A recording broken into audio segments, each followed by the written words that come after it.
This video is going to look at aerobic training. The Learn About for aerobic training asks you to learn about continuous and uniform training, fartlek training, and long interval training.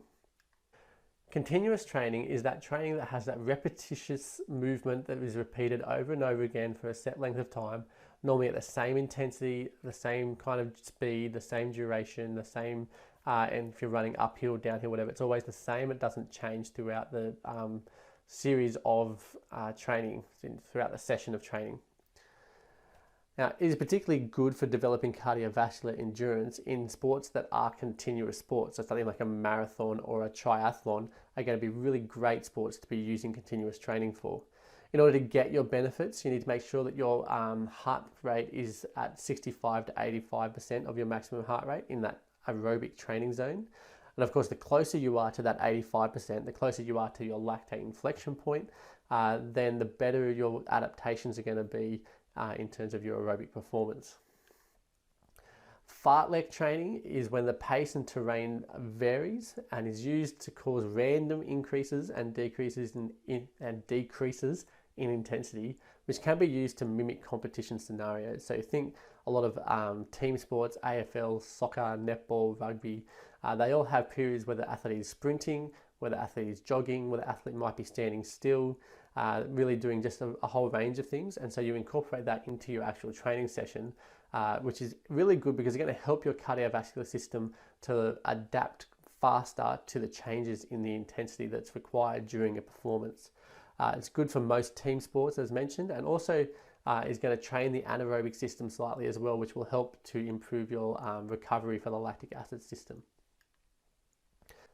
An example of a fartlek training session might have a 10-minute jog as a warm-up and then do a 1K run at about 80%, do a slow jog, then you might do some intermittent stuff where you're doing 100 meters, which is at about, I say, 85%, and then you're doing a 50-meter walk and then 100 meters at 85% and a 50-meter walk. You might do that for 5 minutes, have a little recovery bit where you're doing a light jog, then do some hill runs for 10 minutes, then go and do another easy jog, repeat that a couple of times, and then follow that up with a cool down. So that might be an example of a fartlek training session.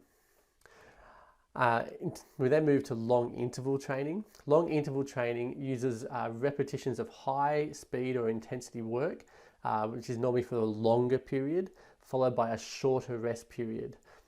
This enables your aerobic energy system to really work on recovery because you're going to go quite high up. So normally you're aiming at the 85% mark, the top of your aerobic training zone. You're going to do that for, let's say, 8 minutes, and then you're going to stop for a minute, go again for 8 minutes, stop for a minute. And so your actual exercise time is longer than your rest time. And it's going to work on making sure your system recovers faster. And it's going to suit sports such as boxing or futsal, basketball, netball, tennis, where the athlete is going for quite a while and then gets a short rest. And of course, that rest doesn't have to be standing still. You want the athlete to be continually moving while they're resting. Active recovery is an excellent form of recovery.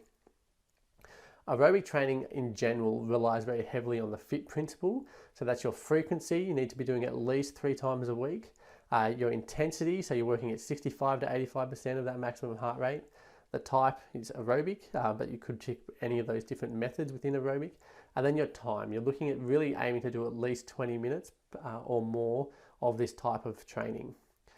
In terms of measuring and monitoring, the best measurements for aerobic fitness is your VO2 max test. It's going to test your oxygen carrying capacity and your ability to use that oxygen and then get rid of your carbon dioxide.